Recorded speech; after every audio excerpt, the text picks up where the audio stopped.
Appearance on Dion's Daily Dose does not imply endorsement from or by any candidate or guest. The views, thoughts, and opinions expressed by Dion Bergeron or Dion's Daily Dose are his own and do not represent the views, thoughts, and opinions of any guest. Material and information presented is for general information purposes only. The Dion's Daily Dose name in all forms and abbreviations are the property of its owners, and its use does not imply endorsement of or opposition to any specific organization, product, or service. If you'd like to support the show, please visit our Patreon at patreon.com/Dion's Daily Dose. Welcome, ladies and gentlemen, to Daily Dose for Friday, October 9th, 2020. And today's going to be a little bit different. We're going to talk about whether or not our favorite candidates deserve to be reelected, the incumbents that are there. For those of you who haven't joined me in a little while, using a new camera, it's faster. There's no lag on this camera, so I'm going to utilize it for a little bit, see how it goes. But I do think probably for the majority of them, I'm going to switch back to the other. But that said, so let's talk about the first person on the list, Governor Holcomb, the one that kind of affects us most directly here in Indiana. Eric Holcomb is the governor of Indiana, and he has been for one term. Now, we've obviously, a lot of people are very, very upset with how he has handled the coronavirus pandemic with businesses and restaurants. You know, Walmart's allowed to stay open, but mom and pop shops are shut down. Is that enough to demand a change? Is that enough to vote for someone other than him? Because, look, regardless of whether or not we want to admit it, Holcomb has done some positive things as governor. Like what, right? What has Holcomb done? Well, I brought up a couple of links that I'll share with you, but there are some things that he's done. Hi, Jack. Thanks for joining us.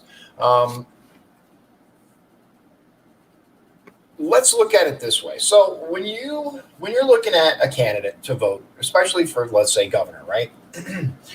You want someone that is going to lead, because that's what governor is a leader. They're going to lead your state in the direction that you want it to go. So there's a lot of cries out there for either Woody Myers, who would be even stricter than Governor Holcomb on the lockdowns and requirements, masks and whatnot. Woody Myers has already said that if he was elected, that he would ensure that there were mandatory masks, that he would, quote, follow the science, whatever that means, in determining whether lockdowns would be initiated and rolled back or any of that.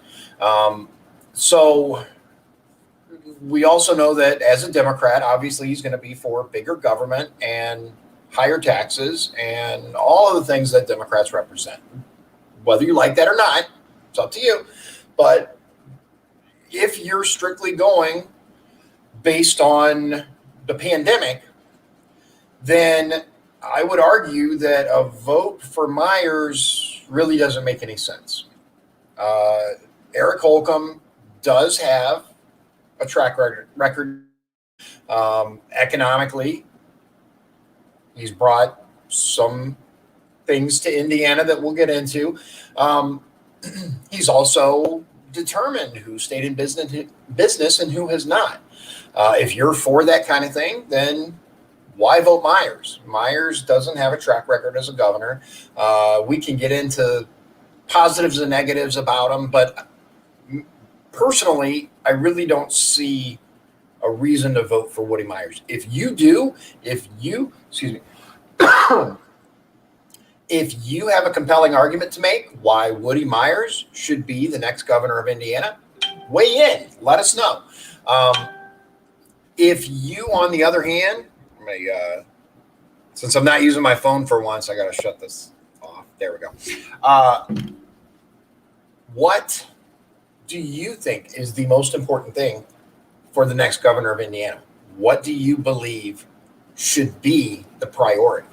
So there are three candidates on the ballot. We have current Governor Eric Holcomb, we have Dr. Woody Myers, and we have Libertarian candidate Donald Rainwater. Is there a Green Party candidate for governor? I'm not sure. I haven't heard anything about him or her. I don't know anything about the other candidate that may conceivably be on the ballot for governor. Those are the three. Those are the three that all the polls have been talking about. One thing that I do want to talk about when it comes to the potential for voting for a third party, because let's face it, it's a possibility, right? Previously in the past, when we've seen libertarian candidates run for major positions, governor, state rep, Congress, they realistically, and even president, they realistically only pull a very, very small fraction of votes, 2 to 5% ordinarily. However, and polling is polling. It can't work when you want it to work and not work when you don't. You can't say that Trump is going to overwhelmingly win. Polling says it's neck and neck with Biden, and then turn around and say, but the polls say Rainwater is within 2% of Holcomb. There's a lot of information. There's a lot of questions regarding who was asked, and et cetera, et cetera. So let's just say that based on the polling that has been released, the last official poll showed Eric Holcomb at, I want to say like 36%, and then Woody Myers at like 30, and Rainwater at like 24. I don't know if those are accurate, but it's close. So we see that it suddenly was a three-person race. So then we kind of wait a little while longer, and we're hearing rumors that Rainwater is within 2 percentage points of Holcomb, whether up or down. But here's the point. So, yeah, there are a lot of people that are angry about the lockdowns. There are a lot of people that are angry with Holcomb about a lot of things. But I had the opportunity to have Donald Rainwater on my show in the past. And one of the things that I asked him at the time that I had him on, Tesla had just announced that they would be closing their California location due to the lockdowns and all that other stuff. And I said, it would be absolutely amazing to get Elon Musk to open a Tesla plant in our area in Northwest Indiana, preferably, obviously, Michigan City or Porter County, right here in District 9. That would be amazing. And I asked him, I said, what would you be willing to do in order to get Tesla here? And his response was, I'm perfectly willing to listen to suggestions, but I don't like giving one company an advantage over. And I can understand that, right? Libertarian candidates are generally a very open market type of person. Tax abatements, anything that benefits one group over another, large businesses over small businesses, is frowned upon. So things like giving them subsidies or tax abatements or anything like that would not fall under something he would be willing to do. Now, let me show you, share here. We're going to take a look, and we'll get into this a little bit, but I'll show you what I mean when I say the things that Holcomb has done. Again, not everyone agrees, but right now we're just going to talk about positives, right? According to the Indiana.gov website, it says here, next level connect. Well, first of all, it says under his leadership, Indiana has had 2 consecutive record-breaking years for job commitments. In 2018, 320 companies committed to create at least 31,000 jobs in Indiana. Next Level Connections, a $1 billion program focused on accelerating major road projects, is focused on increasing access to high-speed, affordable internet to unserved Hoosiers, establishing more nonstop flights to and from Indiana, and committing the largest infusion of trails funding in state history. Now, how much does that matter to you?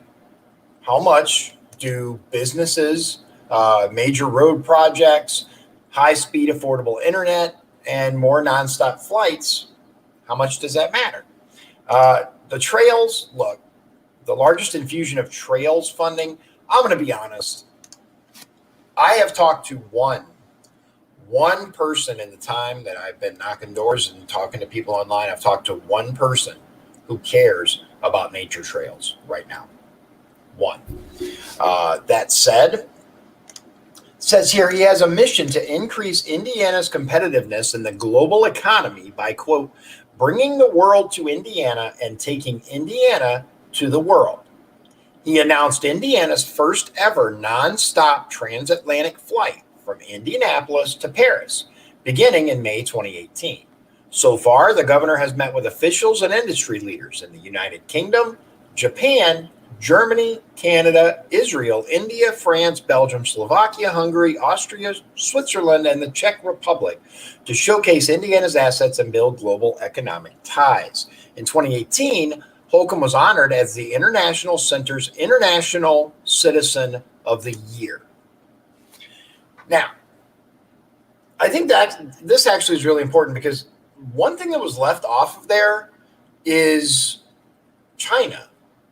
We know that he had a sister city created in China, and he has dealt with the Chinese to increase,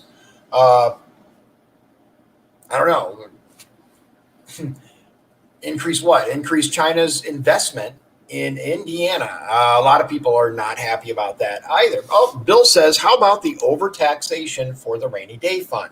That rainy day fund can help those who are in the midst of a storm. You know, Bill, that you're absolutely right. One thing that I do want to point out, you make a very valid point. The taxation.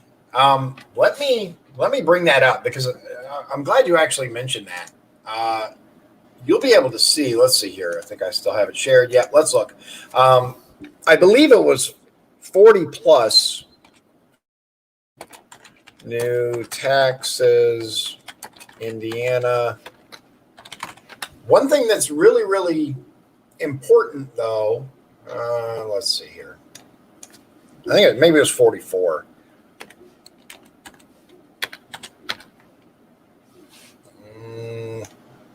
That's interesting. It was NWI Times, and it was Holcomb. Well, I think they blamed it on all Republicans, but new taxes, Indiana.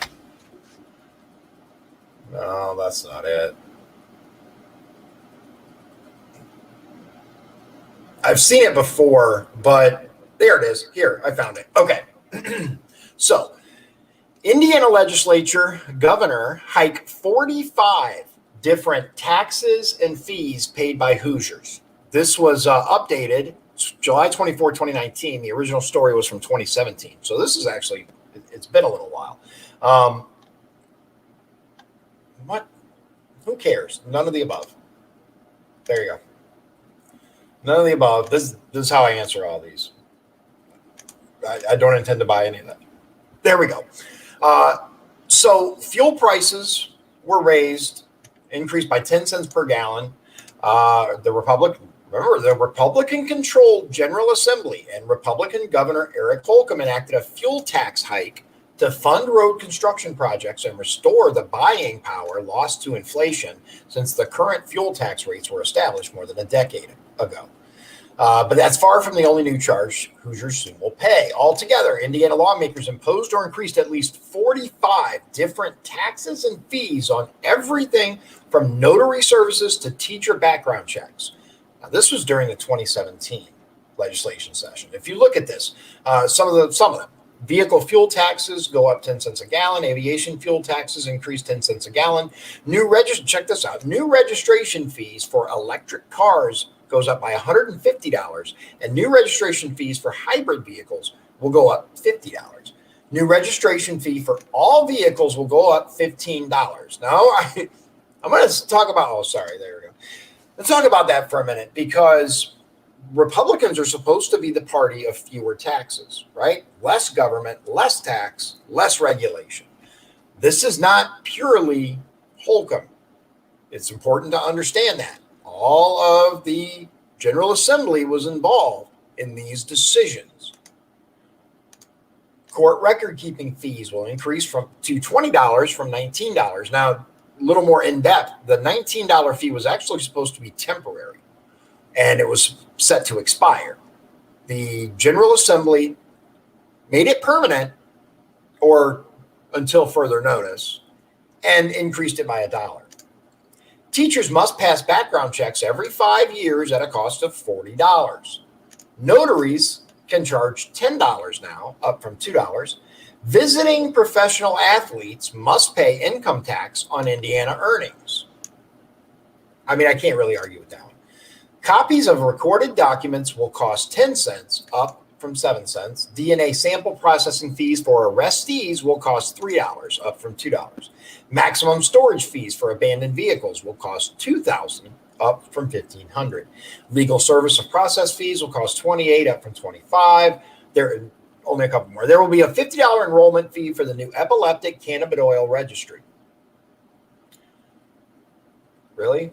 All college students must be immunized against meningitis at a cost of approximately $100 to $150.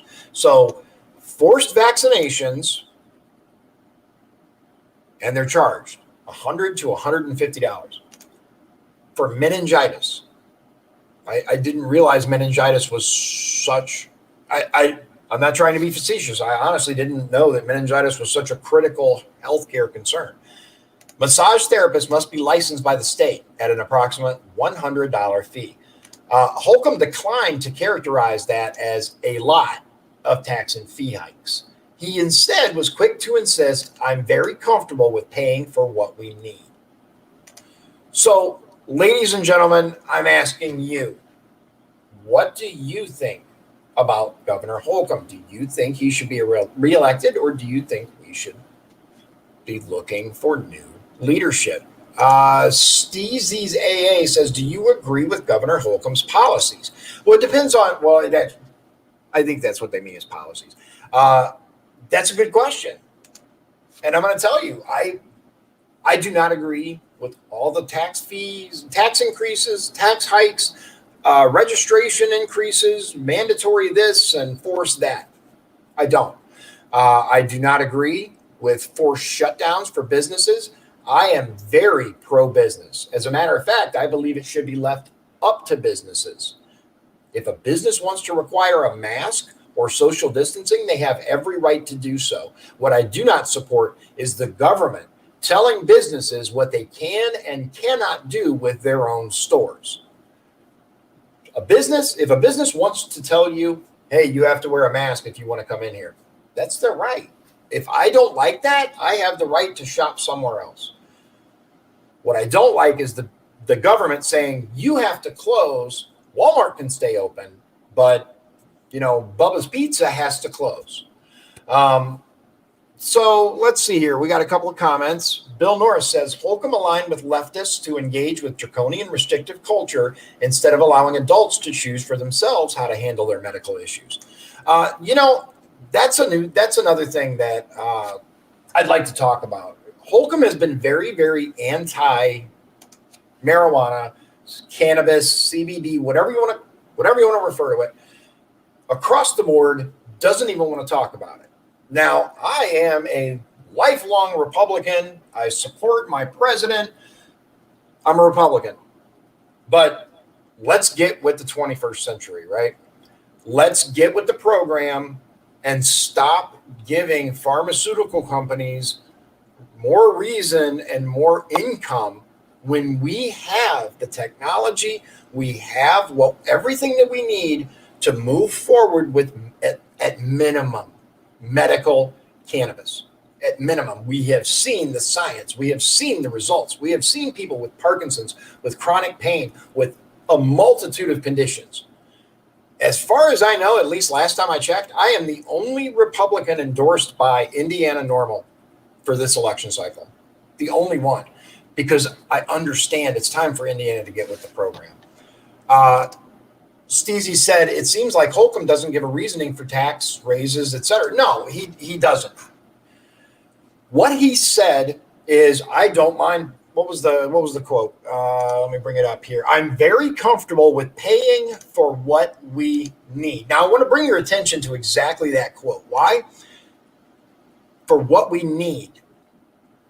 Need is a strong word, a very strong word to associate with some of these taxes, with some of these increases.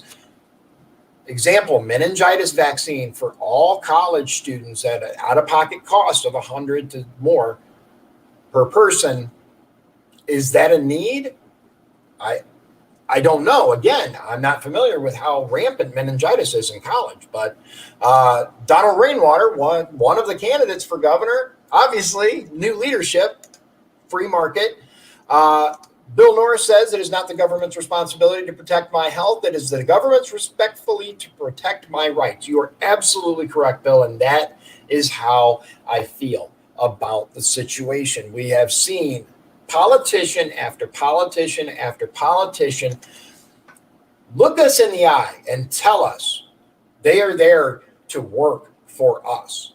We're here to work for you. We're going to do what you want. We're going to listen to you. We're going to do this. We're going to do that. And then get on the floor of the Indiana House, the Indiana General Assembly, and vote directly against your interests.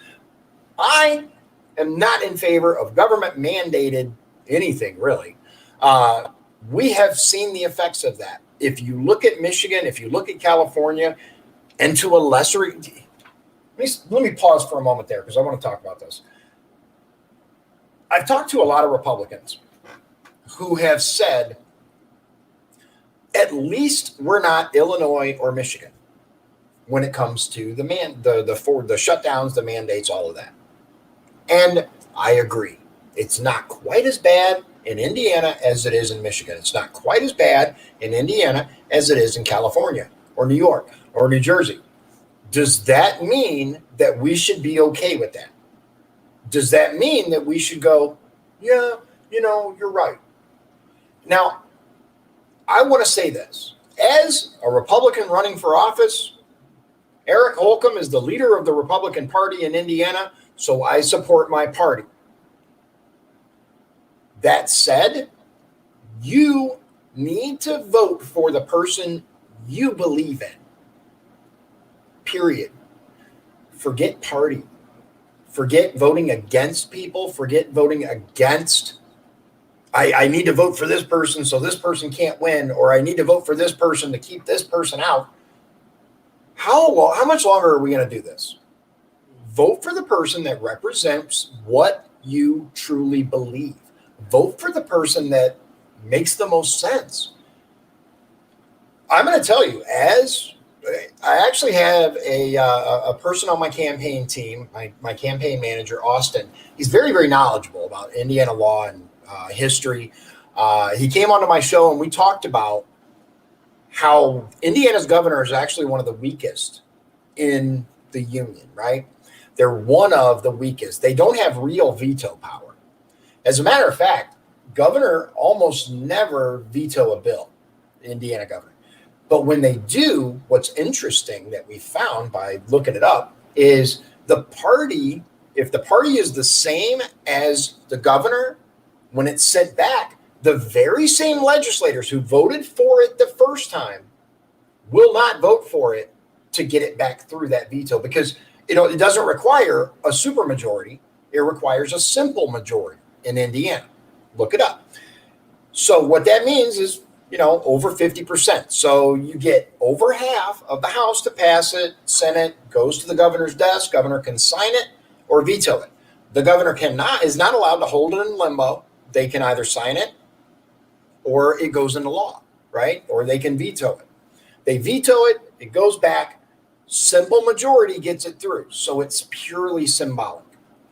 The reason I'm pointing this out and I'm making sure that everyone understands this is the fear that, oh my God, we're going to end up with a Democrat governor like Whitmer or Pritzker or something like that. Here in Indiana, the governor is very, very limited as to how crazy they can get. And I would argue that a Democrat governor with a fully controlled, real Republican House would have very, very little power. But let's continue. Let's see here. So Steezy says, I believe opening business runs the country. I am a Democrat from California, but I believe that business runs the country, but we need to do it safely with masks, gloves, etc. Okay, Steezy, I'm glad you brought that up. Do you support businesses making the decision? They followed up with, if the businesses are not open, then the country isn't open. Do you support businesses being able to make their own decisions about that? Or the government telling them, you have to do this or we're going to shut you down? Bill Norris says, we the people have no options against the 1905 Supreme Court ruling for forced vaccination that I'm aware of. That's a good point. And, that's something that absolutely needs to be addressed. There are many, many people running for office or are current incumbents that believe that you do not have the right to choose whether you get a vaccination or not, or whether your child gets a vaccination or not. Now, I argue to you, isn't putting something into your own body the very essence of free will? So technically, doesn't that violate our free will? Now, I am not an anti-vaxxer. I want to make that very clear. There are vaccines that have saved countless lives. Polio, a few of the other ones, right? But if someone, for whatever reason, believes they do not want that vaccine in their child's body or themselves, then who are we to tell them? Because the argument can then go, well, okay, your child is no longer allowed to have a Happy Meal. They can only be fed broccoli. Well, that doesn't make any sense. That's a stretch. Is it though? Because once you allow the government to start mandating what you can and cannot do, then you start ending up with the government telling you what you will and will not do. Think about that. I personally am, those of you who know who I am, I'm running for state representative for the 9th District of Indiana. I will not vote for additional taxes because the government doesn't need more money. The state of Indiana has money. We are not broke by any stretch of the imagination. We have a surplus of funds. Now, some would argue, well, that was because of Governor Holcomb's excellent leadership and raising taxes. Well, technically, the surplus existed before all these things went up. It actually dates back to, I believe, Mitch Daniels. Mitch Daniels got us into a surplus. And look, we have the best economy in the area. Indiana has some of the greatest laws, some of the most lax restrictions on businesses. Who created that? Who did that? It predates Holcomb, let's say that. Steezy says the business can decide what fits best for themselves. I wholeheartedly agree with you. Look, no one, Republican, Democrat, Libertarian is saying, at least anyone, no one serious is saying that COVID doesn't exist. What we're saying is that we, the people, should be able to manage our risk assessment, right? If you are afraid to go to the store, if you are afraid to go out to eat, stay home, have it delivered. If even that, I still want to go out and mask protect me and gloves protect me, wear them. You have every right to wear a mask. You have every right to wear gloves. Absolutely. Absolutely. I support free will. I support free choice. Let's see here. Bill Norris says, I agree with you. Steezy says, did you agree with Governor Pence when he was governor for you guys? That's a good question. There were some things that he did that I wasn't in complete agreement with. There were some things that he did that I was like, wow, that was really good. I'd actually have to look at a full list of policies to tell you. I will tell you this, and this isn't going to be popular with more of my my moderate Democrat followers or supporters, but I'm going to tell you, I'm really proud of Indiana for standing up for religious freedoms. Well, what does that mean? That means if you don't want to bake a cake, you should not have to bake a cake. Period. End of story. Businesses should be able to choose what they do. I gave the very same speech at the Chamber of Commerce in Duneland, and I said, government should not decide what's best for your business. You should. You should. Bill Norris has a quote from Mitch Daniels. You wouldn't believe how much government you can do without. Mitch Daniels. Yeah. And that's true, because for whatever reason, people seem to be under the notion that the government, for one, is this benevolent entity. No, the government is not benevolent. Government in and of itself is not a positive thing. Government is a necessary thing. Too much government is just as bad. Sometimes I would even argue worse than too little. There is such a thing as too little government. It's anarchy. It's every person, and more than anarchy, it's every person for themselves, no laws, no nothing. We would have no police department. We would have no fire department. Government is necessary. It's necessary for this union. It's necessary for the peace that we enjoy as the United States of America. But it's also a means to an end. It's a means to a civilized society. So government's necessary. But the bigger it grows, the more dangerous it becomes. Steezy says, yes, I'm a Democrat, but it doesn't matter if someone is not wearing a mask. If you want to use masks or not, someone else's mask does not affect you. You could always stay home and get stuff delivered. Thank you. Thank you. I will tell you, I really, really wish that more Democrats were as reasoned as you. We certainly could get a lot more done and have a lot more discussion. Donald Rainwater says, government cannot decide whose life is essential and who is not. All Hoosiers are essential, and I agree with that. Bill Norris says, perfect example is Illinois. So this is where we're at. I have talked to people who believe that Holcomb has done an excellent job in a difficult time, because look, remember that when this pandemic hit, right, and everyone is freaking out because look, we can get into that another time, but the media made them freak out. Set that aside, but everyone is like, oh my God, what do we do? As the governor of Indiana, Holcomb faced a difficult choice. He faced a choice where he could step up and say, hey, we have to lock it down. We have to stop this. We have to stop that. We have to initiate these changes, or we do nothing and everything that happens is going to be blamed on me. That's a tough choice. I mean, it is. And I've said before, when this first happened and he announced the lockdown and he announced businesses were forced to close, I said, man, I don't envy that guy. I do not envy him in that position, having to decide what he's going to do, because that's tough. Imagine being in charge of millions and millions of people's futures and having to decide whether or not you're going to lock things down. It had to be a horrible choice. Now, that said, when this happened, Governor Holcomb said, okay, we're going to, he came up with this whole big stage, Indiana stage 2, 3, 4, 5 thing, and we're going to do this at this stage and this at that stage. Okay. In theory, not a bad idea, in my opinion. Give people something tangible to look at and focus on. Okay.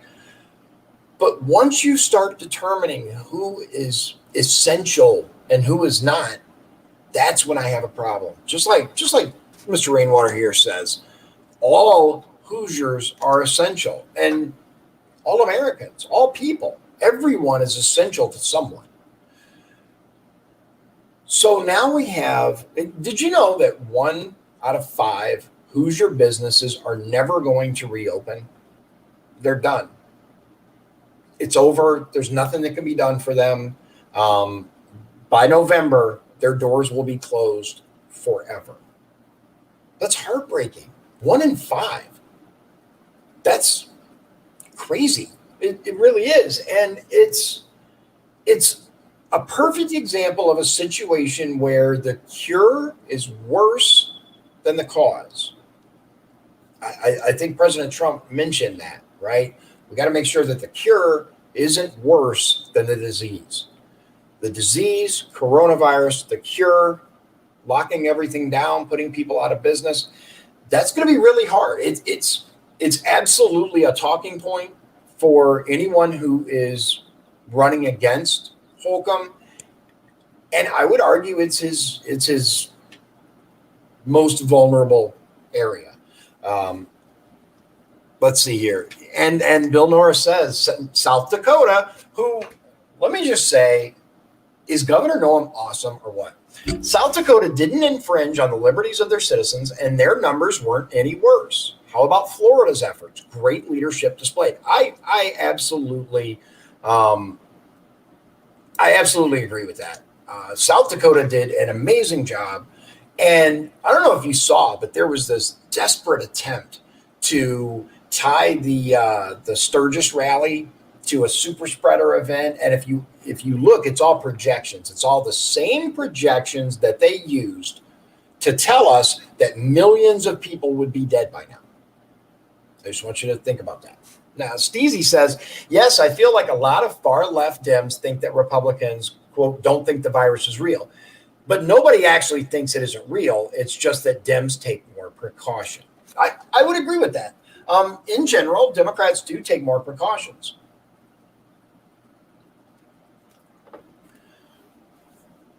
At what point, though, again, does it become personal responsibility? And I'm not really going to get into, Democrats say this, Republicans said that. Eric Knowles says, I agree. Holcomb made the best decision he could out of a bad situation. And, that's one thing that a lot of people are very quick to judge, very quick to say, no, that was a horrible decision. I can't even imagine the anguish that any governor was experiencing when they had to decide what they were going to do to respond. Bill Norris says, Mom and Pops in NWI have been devastated by Holcomb. Yes, they have. Yes, they have. And I'm going to tell you, all other things aside, I'm going to tell you my number one biggest complaint, and the thing that I believe could have saved the support of a lot of these people, these very vocal people on every one of the Republicans' posts, on Holcomb's posts, on his press conference posts. Facebook is flooded with people that support Donald Rainwater. He should have called a session. He should have called, in my opinion, he should have called an emergency session, and lawmakers that represent different areas of the state could have made their case. They could have said, my constituents we need our businesses open. We need mom and pop shops. We don't need Walmart. We don't need Lowe's. We don't need Menards. We don't need these places to stay open when Bubba's Pizza is closed. We don't need these places to be allowed to do whatever they want when Bubba's Pizza is doomed. Bill Norris said Democrats take advantage of the federal funds, hence the inflated numbers. It's not just Democrats. I want to make sure everyone understands. It's the two-party system, and I'm not even going to get into, all of that, but I'm going to tell you there is swamp on every level and all sides. There are Republicans that are absolutely taking advantage of this situation. Left, right, it's a mirror. Right? It's just a mirror. They're a reflection of each other, but neither are real. All of the things that these people are doing, thankfully, we're seeing it. We're waking up to it. We're understanding it. But it isn't just Democrats that are taking advantage of this. That there isn't a definitive. we see it more, right? We see more with Whitmer and De Blasio and California, Newsom. We see it more with them, right? Because they're so vocal, they're so out there, they're in front of the cameras, they're telling, oh, Trump sucks and it's all his fault. And ignore the fact that I sent a bunch of people to die in nursing homes. Ignore all that. It's hospital. Anytime you attach an incentive to a diagnosis, whether it's a financial incentive or some other kind of incentive, you're going to see more of that diagnosis. I have some interesting numbers about the average death or the number of deaths by all causes over the last several years, and it's eye-opening. It's eye-opening. We're being told that this pandemic is horrific and people are dying, and I believe that they are. Absolutely, people are dying. But when you look at the number of people that have died over the last, I think the numbers that I have go back like 5 years. There's no jump. It's even. It's even with the previous years. So if we have a global pandemic that is as deadly as the news media claims, shouldn't we be seeing an increase in the total number of deaths over a period? Just asking. Steezy says exactly. That's why I think we need to help small businesses way more, because places like Walmart and Target don't need help. I wholeheartedly agree. These small businesses are the ones that need this money. And that's another thing. This whole Paycheck Protection Program, the PPP funds, did you see how many Fortune 500 publicly traded multi-billion-dollar corporations jumped on those funds? How sickening is that? I personally know people who were not able to save their business because some big airline or a large grocer was able to get funds that should have gone to small businesses. And the left, and again, it's left versus right. Left likes to claim, oh, well, the Republicans made that possible because of this, that, and the other. The right likes to claim, well, the Democrats made that possible because they're the ones who authored the legislation. They're both responsible. Left and right, they're both responsible. And until we start voting for people with our best interests, we're going to continue to see the same thing up and down the ballot. Now, I want to shift focus for a moment, and I want to talk about President Trump. I'm a Trump, obviously, I support Donald Trump. We're not going to talk about attitude. We're not going to talk about he's a racist or any of that stuff, because we could go back and forth and I can show you evidence and you can choose to agree or disagree.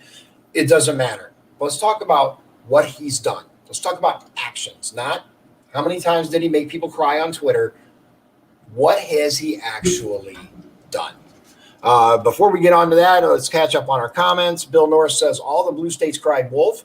Both Navy hospital ships were dispatched, that's true, and poorly used on both left and right coasts. McCormick Place was converted into a hospital and not used. That's also very interesting. That's absolutely correct, because we saw that these people were pushed in nursing homes when there was a perfectly good hospital ship off the coast. That is unconscionable and should not be forgiven. Steezy said, even that isn't a Democrat-Republican problem. It's just that the richer get richer and the poorer get poorer, because the rich businesses are literally taking money these businesses need. You're absolutely correct. Absolutely correct. Kyle says Trump 2020. Bill Norris says Regeneron. That's true. We've seen remarkable advances in things to fight this pandemic. There are other options than shutting down essential, because that's the other thing. Real quick before we move on to Trump, who decides what's essential? Who decides who's essential? If you say, well, only essential businesses can stay open. Abortion clinics stayed open in Indiana. Are abortions, are they critical? Are they absolutely necessary? Is that I have said before, I am pro-life. I will not apologize for being so. But when you shut down a church and you keep an abortion clinic open, I don't think you can claim to be pro-life at that point. Now, let's talk about Trump. I have some stuff to show you if you have not seen it. This is actually as of September 2018, the Trump administration accomplishments. So this isn't even super recent. Before I get into it, remember the jobs, remember the magic wand comment by the former president Barack Obama when he said those jobs are gone. They're never coming back. Somebody would need a magic wand. Those are the key words, a magic wand to bring those jobs back. Steezy says, I am pro-choice, but I don't believe that we need to have literal facilities open for these types of abortion centers. And again, who chooses? Bill Norris says we can't pick winners and losers. All business is essential. That's absolutely correct because we see what we see, right? Amazon, record profits. Amazon was allowed to stay open. Their warehouses where people were packed in and worked half to death were allowed to stay open, but Bubba's Pizza had to shut down. Let's go back to Trump for a moment. Almost 4 million jobs created since election. More Americans are now employed than ever recorded before in our history. We have created more than 400,000 manufacturing jobs since my election. Manufacturing jobs growing at the fastest rate in more than 3 decades. Economic growth last quarter hit 4.2%. New unemployment claims recently hit a 49-year low. Median household income has hit highest level ever recorded. African American unemployment, lowest rate. Asian American unemployment or Hispanic American unemployment, Asian American unemployment, lowest rate ever recorded. Women's unemployment, lowest rate in 65 years. Youth unemployment, lowest rate in nearly half a century. Lowest unemployment rate ever recorded for Americans without a high school diploma. Veterans unemployment recently reached its lowest rate in nearly 20 years. Almost 3.9 million Americans have been lifted off food stamps since the election. And it goes on and on. Look, on and on and on and on and on. On and on. Now, I will tell you this, ladies and gentlemen. There are many times where I have seen something that Donald Trump has said or tweeted, and I've cringed. I've gone, oh, man, the left is going to run with that. But let's talk about accomplishments. Let's pause on the coronavirus for a moment. Let's push that off to the side. Right before this pandemic hit, which I'm not going to get all conspiracy theory on you, but isn't it interesting that the first case of coronavirus in the United States, according to all the research, seems to have landed on the very day that Nancy Pelosi walked the impeachment papers to the Senate? Do you believe in like that kind of level of coincidence? Just something to think about. Do your research. Look into it. The United States had the strongest economy in the history of the world. We were bringing back manufacturing jobs. People were getting off of unemployment. We were getting good, really, really good jobs in almost every area. We were seeing record levels of economic growth, the stock market. And yes, for those of you out there who hate Trump, you're going to say, well, yeah, but the millionaires made more millions. Yes, they did. Yes, they did. Unfortunately, that's what happens when you have an entire economy that booms. You have people on the bottom who are making more, people in the middle who are making more, and that translates to people at the top making more.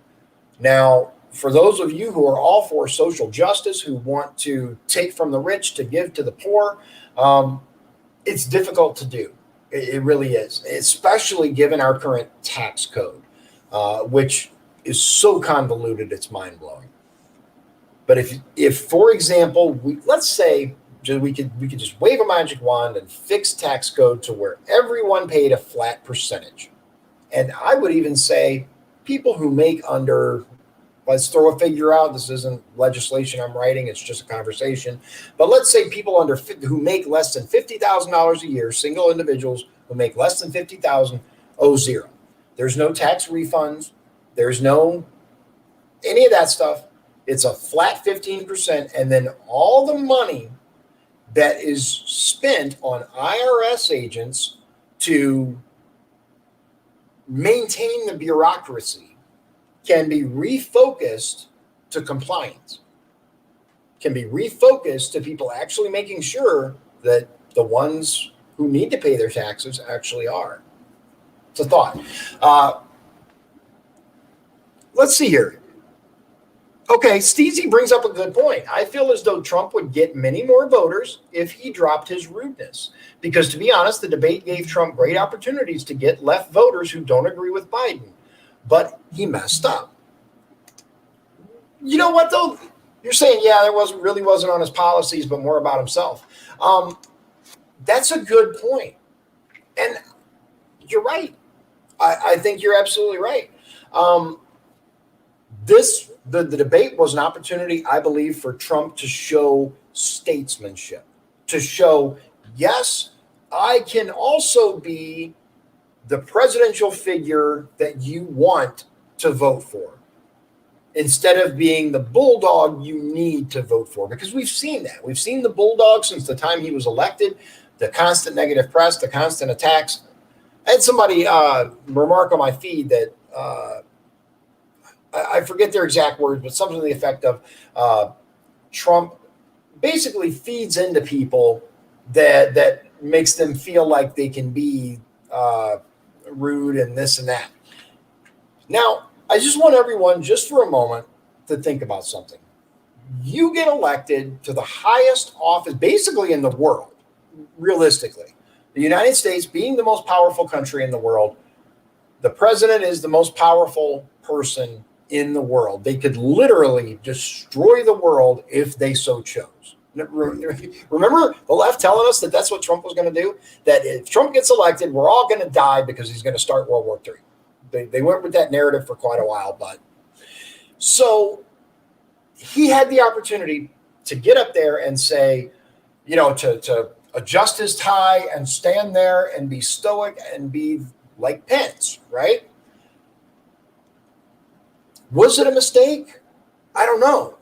Because remember, a lot of the time, especially the far left, the people who just cannot stand to listen or watch Donald Trump, they get all of their news filtered through CNN, MSNBC, and all the rest, right?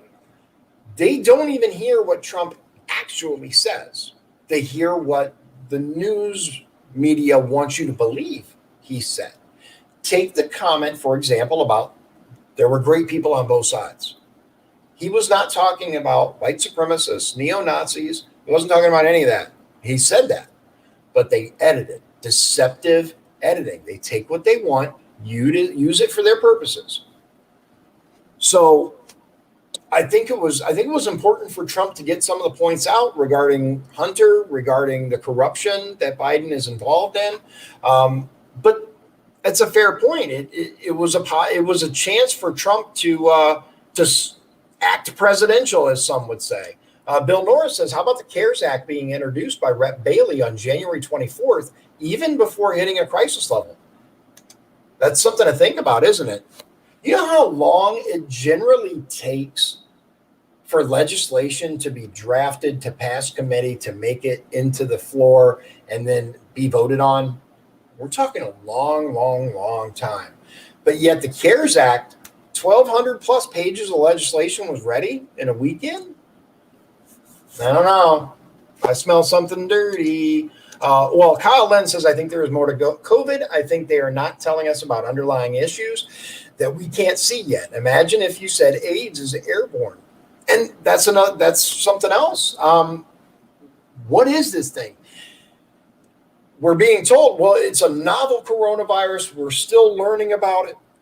I don't know if you've seen the thing going around, but if you search for it, I think you can find it, especially if you use something besides Google to search. Use DuckDuckGo or Bing. Look for the testing kits that were ordered back in 2018. Novel coronavirus testing kits ordered in 2018. Look it up. Make your own decision. Make your own judgment. Do your own research. Stevie said, I feel like Trump focused more on Biden and not his own policies, which as a Democrat, I can say for jobs, he did great. But he focused too much on Biden's history instead of his own past 3 years. That's a good point, too. Trump had an opportunity, again, to focus on this is what we did before the coronavirus. We were banging, right? Tell people, do your own research. Look into Biden. And Bill Norris says Trump is the people's president, not a product of the swamp. And you are absolutely right. And I think that is the single greatest thing that can be said about Donald Trump as a president. And it goes directly to the way that he talks, the way that he tweets, that offends so many people. He's a rough and tumble New Yorker. He was a real estate guy, right? He was used to a businessman in New York City that was used to tumbling with the big dogs. He's rough around the edges, but that's the very thing that got him elected. That's how he became the Republican nominee, because people connect with him. They listen to the words, and you can tell he means them. You can tell, and he said for years that he feels more at ease with construction workers and taxi drivers than he does with business owners and the ultra rich. He relates to the regular guy. Now, does Donald Trump know what it's like to be a regular guy? Does he know what it's like to be, to get that green NIPSCO bill or to be facing eviction or any of that stuff? Probably not. But I do believe that the man is doing his very best for a country that he loves. I do believe that. Steezy said, I'm a Democrat, but I watch all news places from Fox, CNN, MSNBC because I like to hear from everybody. I'm glad you said that. I have if any of you, especially those of you who detest Trump because of how he is or what he says, I have a project for you. It won't take you long. Go and watch one of Trump's coronavirus briefings. Pick one at random. Then I want you to go to that night's media coverage of it. Watch the thing that Donald Trump actually said during the conference, right? The coronavirus briefing, daily briefing. Watch the whole thing. Pay special attention to exactly what he says. Then I want you to go and I want you to watch CNN's coverage of that night and Fox's coverage of that night. Then go watch OAN's coverage or someone else, right? C-SPAN. You'll get a very clear picture of what is going on and what's been going on for a long time. Bill Norris says the media has been covering for the left. Glenn Beck, Timeline, the Ukraine corruptions. It runs deep. Yeah. If you haven't seen, what is it called? Riding the Dragon, Tail of the Dragon, something like that. It's laid out. The Blaze laid it all out. They showed exactly how deep it goes. And it isn't just Ukraine. It's Ukraine. It's China. China is bad. Ukraine was bad. But China is off the charts. And there is so much evidence out there that I really wish people would look into, that Biden, Clinton, and the entire I don't believe for a moment, let me make this very clear. I don't believe for a moment that everyone that has a D behind their name is a bad person, just like I don't believe everyone that has an R behind their name is a good person. Because that's a blatant falsehood. That's a false idea. Your political party doesn't make you good or bad. There are just as many good Republicans as bad. There are just as many bad Democrats as good. They exist, right? But I will say this. The swamp doesn't care what political party you are. They don't care how you identify. They don't care. They don't care. They will own you. And if you don't do what they want, look, there is not a person in the world that knows as many people that committed suicide as Hillary Clinton does. It's statistically impossible. Statistically impossible. Steezy says, do you agree with that Trump does not want to do the virtual debate with Biden? So here's what I'm going to say about that. I understand why he doesn't want to do it, but I don't know that it was the best call. And personally, for me, it frustrated me because I had a meet and greet / watch party for the presidential debate set up for the next one in Westville. And it was going to be a really big event. We were going to have some really cool stuff. We had one for the first one in Chesterton, and it was a blast. So now I have a hall that's reserved, and I have to cancel my event. So personally, I'm annoyed. I'm like, are you kidding me? Now, if you will entertain the possibility that Biden is receiving more help in any kind of format, I think it explains the president's decision. With a virtual debate, Biden can literally have a teleprompter in front of him, and we won't be able to see it. It'll just be behind the camera, right? I know, because I can do the same thing. I can put something on the wall behind my camera and look like I'm looking at you, but reading stuff. And they can make it digital. Look at all the millions and millions of dollars that the DNC has pumped into Biden's campaign. So keep that in mind. The Biden team didn't even admit when they were asked, didn't even deny, I should say. When they were asked during an interview, Biden's campaign guy would not deny that Biden got questions in advance for some of his interviews. He wouldn't deny that he was using a teleprompter. He skated around it. Also, the Biden team would not agree to be checked for electronic devices. So these are things that you have to consider. I do say this, though. So I just heard, before I came in here to start the show, I just heard that there's supposed to be like some virtual medical exam of Trump. Now, I'm going to say this. A virtual medical exam? What? Why wouldn't you, if you're going to have someone who's not your doctor examine you because you're so confident in your health, why would you do it virtually? Why would you do telemedicine? Unless is the plan to show, well, if a telemedicine appointment isn't good enough to determine if I'm healthy, then is a virtual debate good enough? It's just something to consider. I'm going to drop my information for you real quick while we're talking. Visit my website, dionbergeron.com. You can learn about me, and you can send me money, because running for office takes money.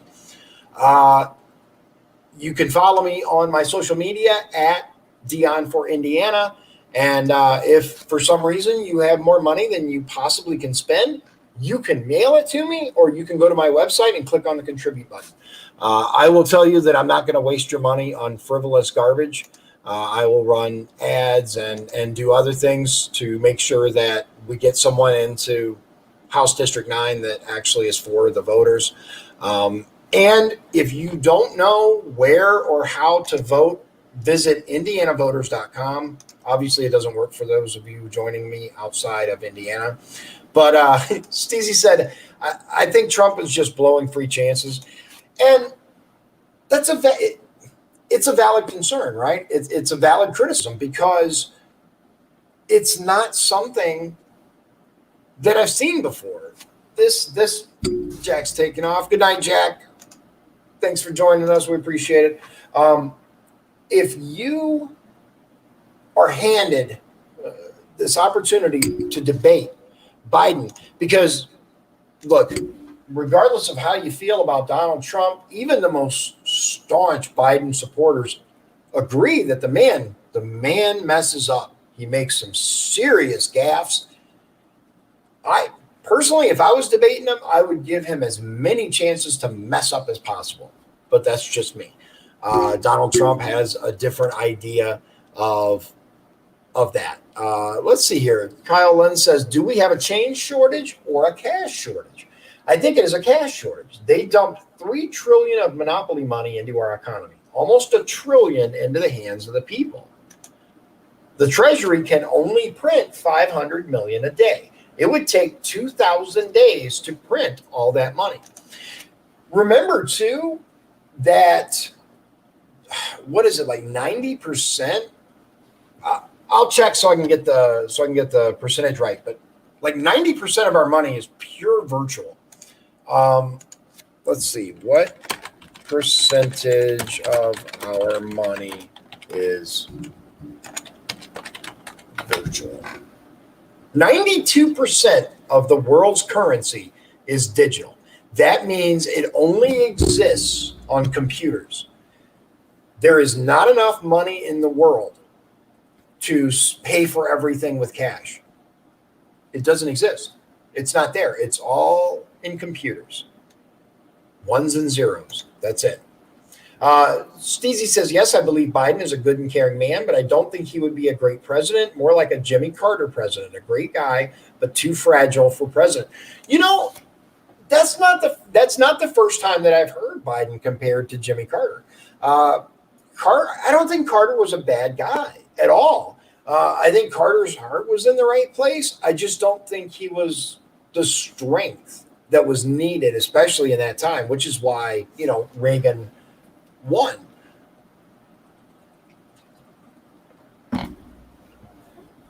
It comes down to this, ladies and gentlemen. I know, especially for those of you that just, I hate Trump. I know that he can say some things that set you off, right? I understand that. But I urge you, do your research. Watch the things the unedited version of what Donald Trump has said about the things that upset you the most, whether it's the Charlottesville thing, whether it is the border thing, whatever the thing that, whether it's the bleach thing. If you actually watch what he said, he never said inject yourself with anything. It's lunacy. Just look it up. And also look up the things that Biden actually said. He has said, but he was joking. Biden actually said service members were sons of bitches and stupid bastards and something else. He actually said that. It's on video. Look it up. You ever notice that everything incredibly negative about Donald Trump, the hit pieces that were written, always have anonymous sources? Does that mean that there isn't actual evidence that people can utilize? Something to think about. I'm gonna wrap it up because we're over an hour. It was really good chatting with you. I've always liked hearing from both sides of the aisle and even in the middle. Do your research on your candidates and look at what people have done. Let's talk about Holcomb again for just a moment. Look at what Eric Holcomb has done for the state, good and bad. Look at the taxes, look at the fee increases, look at the business that he's brought in. Look at all of it and make an informed decision, because I'm going to tell you, an informed voter is a dangerous voter. And I like dangerous voters because they are the ones that are going to enact the change that we so desperately need from top to bottom. Ladies and gentlemen, it's been a pleasure. And if you live in District 9, I humbly ask for your vote to represent you in the Indiana State Legislature this November. God bless you. God bless Indiana, and God bless the United States of America. Thank you very much for joining me. If you'd like to support the show, please visit our Patreon at patreon.com/Dion's Daily Dose. This has been Dion's Daily Dose, hosted by Dion Bergeron. Executive producers, Sean Holcomb and Michael Beebe. Copyright 2020. Dion's Daily Dose, all rights reserved.